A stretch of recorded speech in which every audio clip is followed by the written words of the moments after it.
detainee ng Bulacan Provincial Jail ang alagang pusa at uuwi na sa kanilang bahay ng palibutan ng CIDG Bulacan Provincial Field Unit nila sa paglabas sa kulungan. Kasama sa sasakyan, bulong sa kasong murder. Misis nito at ang kasabwat ko nilang jail guard.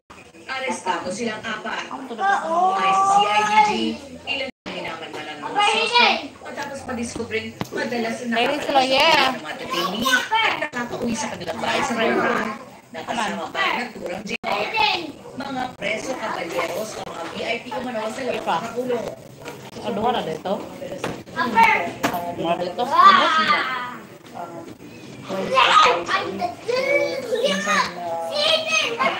Ay, nakasakay mo. May basa ka, ma?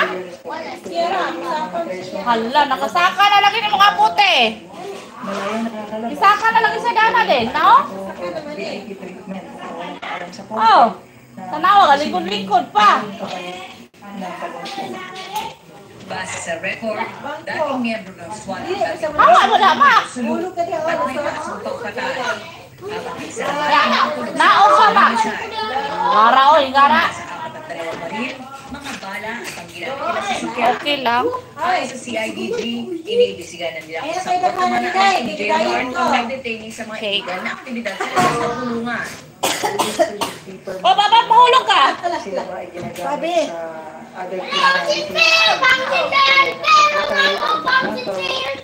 Tumanggi magbigay ng pahayag sa news team ang mga suspect. Ayaw, ma. Ayaw, ma ba? Ibalik ka, ibalik. Provincial Field Unit kung may kinalaman ng pahayag provincial jail sa sinasabing labas pa ng detainees dito sa kulungan. Sinusubukan pa ng ABS-CBN News na kuna ng panig ang ng provincial jail ng Bulacan.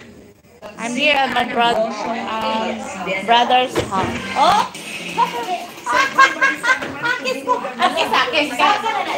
Oh? Dire, ganda na diya. Oo. Kes. Ay, patay.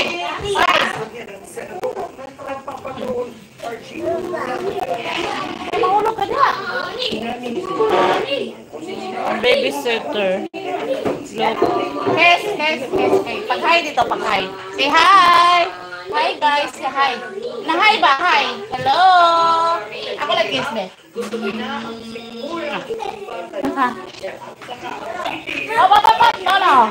No. Akala, naipit ko, biskot. Tarawa ko na yung mga puti, oh.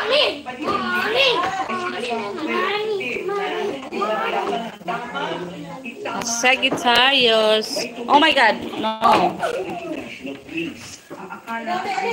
Mana ko? I'm done of eating. Dahil sa Oh my God! No. At iyon ay papaliwanag sa panahon. Lala, sige. Ng kasalukuyan. Mas maganda kung hindi mabanggit. Wait lang ko, wait lang. Wait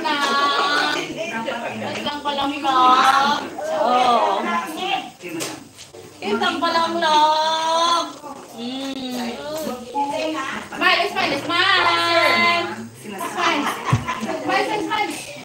Smile. Rawat eh. Yan din. Rawat mo po. Oh, ya. Mukat na tapos ya. Ay, ginoo ka! Hala! Sige. Hala, ginoo ko!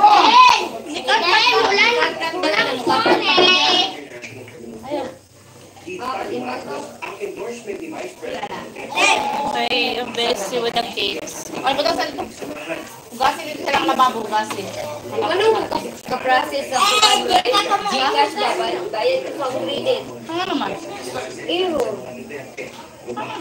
Ganina akong sinulay. Mayroon man. Ako sa Gcash, naman ko eh. Sa to pa kung bayad. Ang akin kasi, binigyan kami ng pagkakataon ulit. Ginawin ang